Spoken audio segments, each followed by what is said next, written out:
Hola, ¿qué tal? Yo soy Ciro Di Costanzo y estas son las noticias en el mundo. Detienen por narcotráfico a parientes de Nicolás Maduro. Huelga general en Grecia. Colombia legaliza la marihuana con fines medicinales. Estados Unidos y Francia se enfrentan previo a la cumbre climática. En México prevén desgajamiento de talud en Santa Fe. Atención, Fernando del Paso gana premio Cervantes. Esto y mucho más en el Noticiero Global.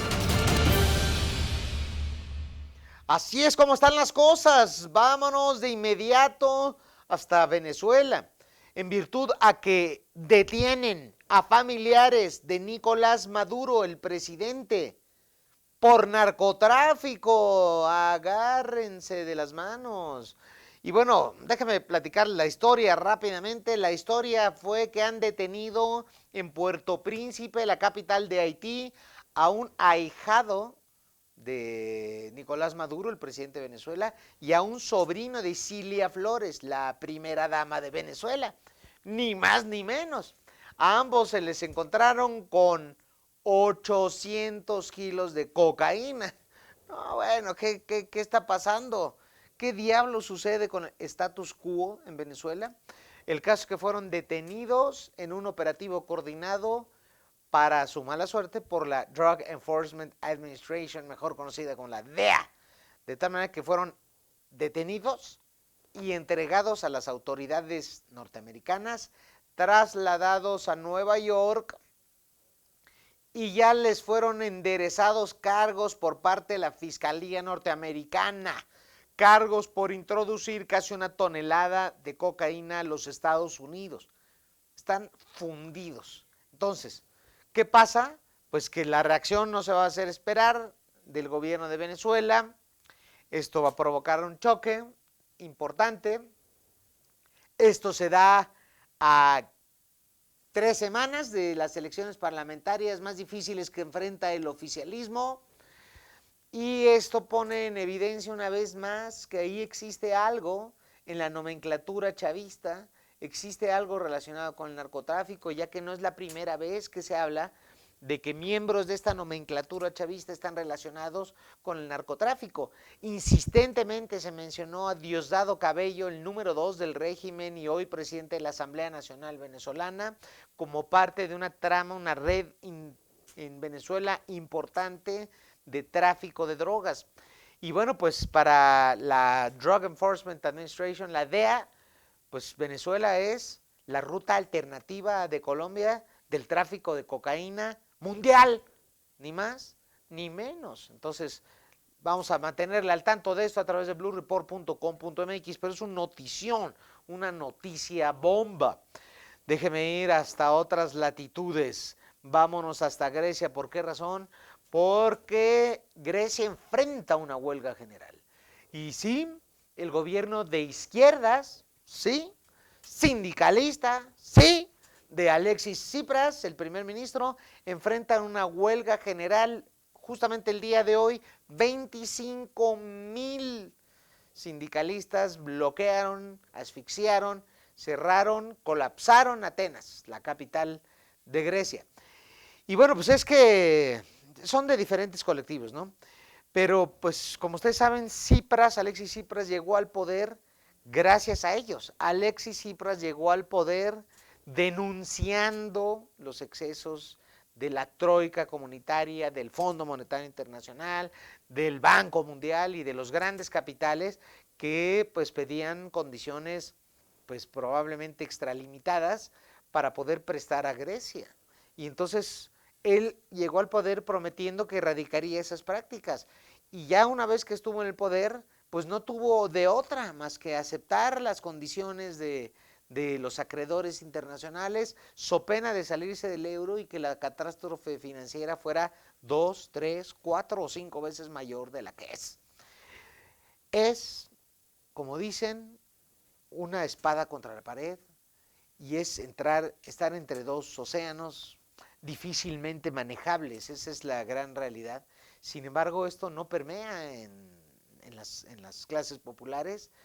y por lo tanto, pues hoy le han armado una huelga a Alexis Tsipras y enfrenta una posición importante al interior de Syriza, que es su propio partido político. Así están las cosas hoy en Grecia y bueno, pues le está empezando a llegar el agua al cuello al primer ministro. Le voy a mantener informado respecto de ello. Me voy rápidamente hasta Colombia. Estamos llegando a Bogotá, la capital de Colombia. En todos lados se cuecen habas. ¿Por qué? Porque Colombia legaliza la marihuana con fines medicinales.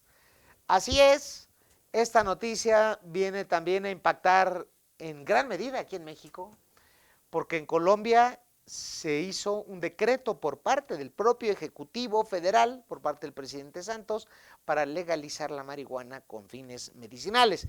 El anuncio fue hecho justamente hoy, hace unos momentos, por Yesid Reyes, que es el ministro de Justicia, que explicó en Radio Caracol que nadie está hablando todavía de legalizar la industria de la marihuana con fines recreativos, pero sí hay un decreto ejecutivo para legalizar el uso medicinal de la marihuana en estos momentos en Colombia. Y así está creciendo este tema y está creciendo, pero ya se está traduciendo en actos de gobierno, se está traduciendo en actos de los estados, como puede ser una sentencia de la Suprema Corte de Justicia en el caso de México, o 2 iniciativas en el Senado en el caso de México, es decir, 2 iniciativas de legislación, de hacer leyes. En Colombia ya hay un decreto ejecutivo que pues se aplica, ¿no? Y en Estados Unidos hay una iniciativa de ley para legalizar la marihuana a nivel nacional, siendo que ya es legal prácticamente en la mitad del país. Entonces, así están las cosas con respecto a la marihuana. Hoy fue Colombia, mañana ¿quién será? Mañana ¿qué será? Y si saben de algo, pues avísenme. Así que así están las cosas en estos momentos. Déjenme, voy rápidamente hasta París. Damas y caballeros, niñas y niños, Francia y Estados Unidos se enfrentan previo a la cumbre climática. No puede ser. Todos estábamos en la onda de que la cosa iba viento en popa para que este diciembre, en la tradicional conferencia de las partes de la Convención Climática de Naciones Unidas, los 192 países del sistema de Naciones Unidas firmaran un acuerdo jurídicamente vinculante para reducir emisiones de gases contaminantes que sustituyera a Kioto, al protocolo de Kioto, pero ya con todos los países del mundo. O sea, ya nada de que tú sí pagas, tú no, porque ese protocolo, de Kioto, en donde había anexo 1, anexo 2, anexo 3, fíjense, China estaba en el anexo 2 y se supone que China pues no tenía que pagar porque era un país pobre, pero China de pobre no tiene nada. China es la segunda economía del mundo, pero como el protocolo de Kioto, así aparecía China, entonces China decía, no, pues yo soy pobre, yo no. Es el único foro donde se presentaba como pobre. En todos los demás se presentaba como el más rico del planeta, pero ahí no, ¿no? Entonces, la idea era firmar un acuerdo que alcanzara a todos, a los más pobres, a los más ricos, a los medianos, a los de todos tamaños, todos los estados del mundo, ¿no?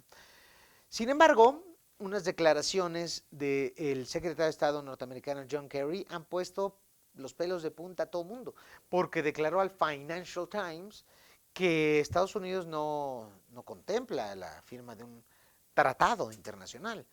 Contempla la firma de un acuerdo internacional, sí, todo, pero no la firma de un tratado internacional jurídicamente vinculante para todos para reducir gases contaminantes, que es lo que todo el mundo piensa, ¿no? Entonces esto cayó como balde de agua fría en Francia, que es la sede de la COP, va a ser en París, la sede de la COP, y entonces lo primero que reaccionó el presidente de Francia, François Hollande, es no hay tratado si no hay un tratado jurídicamente vinculante, no hay acuerdo. Y bolas. Y esto fue reforzado por Laurent Fabius, el canciller francés. ¿Cómo que no va a haber un tratado? ¿Cómo eso de Estados Unidos? No. Entonces ya se armó un despelotín. Nosotros obviamente le vamos a tener la cobertura, vamos a tener obviamente la información de lo que esté pasando respecto de ello, porque no debemos olvidar que la cumbre del cambio climático fundamentalmente es un instrumento multilateral, de tal manera que aquí lo importante son 2 pilares importantes para poder entender eso, es la ciencia, que la ciencia dice que estamos de la tostada y que si no llegamos a un acuerdo vamos a sufrir las consecuencias y nos va a costar 7 veces más y además de todo vamos a hablar los próximos 100 años de lo que no pudimos hacer porque no nos pudimos poner de acuerdo, ¿no? Y el otro pilar es la diplomacia. ¿Cuántas cosas no se hacen porque la diplomacia simplemente no está a la altura de la ciencia? Es decir, la diplomacia y la negociación política contemplan cosas que la ciencia no, y para ellos el sentido de urgencia es otro, y evalúan los costos políticos, y en la ciencia no, en la ciencia nos está llevando el carajo, y en la diplomacia, en la política no, vamos a ver quién se beneficia, cuáles son mis costos. Esa es la realidad cruda, dura y pollera. Bueno, esto allá en París. Vámonos déjenme regresar a nuestro país.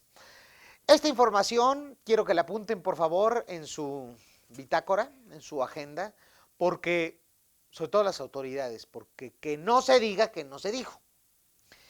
Ojo, prevén el desgajamiento del talud de Santa Fe. Sí, presenta fracturas y por lo tanto es peligroso, mucho, mucho peligroso. El talud del fraccionamiento Vista del Campo ahí en Santa Fe podría fracturarse, según lo informó Protección Civil del Distrito Federal y su titular, que es el ingeniero Fausto Lugo, que debo decirlo es un hombre no solamente responsable, sino muy capaz. Si esta es la información, hay que hacer algo. ¿Quién autorizó eso? ¿Quién autorizó esos fraccionamientos? En la delegación Coajimalpa, ¿qué diablos van a hacer? A ver, señores de la delegación Coajimalpa, se les está informando con tiempo.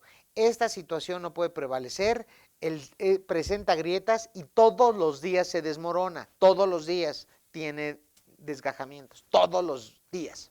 ¿Qué van a hacer al respecto? ¿Por qué autorizaron ahí un fraccionamiento? El problema es que el fraccionamiento ya está construido y los compradores de departamentos son compradores de buena fe. ¿Quién les va a pagar? ¿Qué es lo que va a pasar? Todas estas preguntas se hacen hoy, esta incertidumbre que se vive en Santa Fe. Bien, déjeme además darle esta buena noticia, no todas son malas noticias. Fernando El Paso gana el premio Cervantes. Se trata como el Oscar de las letras hispanas. Y pues es la 6ª vez que un mexicano lo gana, un escritor mexicano. El premio Cervantes, el galardón más importante de la lengua española, es para Fernando del Paso, un autor que según textual dijo el jurado, conjunta en su obra tradición y modernidad, como lo hizo Cervantes en su momento. Destacó en el acta que se firma, leída tradicionalmente por el ministro de Educación, Cultura y Deportes de España, en este caso Íñigo Méndez de Vigo. Edición número 39 del Premio Cervantes convierte a Fernando del Paso en el sexto autor mexicano que se lleva este galardón. Enhorabuena para él, enhorabuena para México. Así están las cosas. Y así se las estamos contando a ustedes. ¿Dónde? Aquí, en el Noticiero Global. Se las platicamos, sí, platicadito, porque en realidad la noticia es contexto, la noticia es explicación, la noticia es entender su contexto y eso es como podemos dimensionarla. Esto se encuentra ¿dónde? Aquí, en el Noticiero Global. Esto es el mundo. Esto es Blue Report.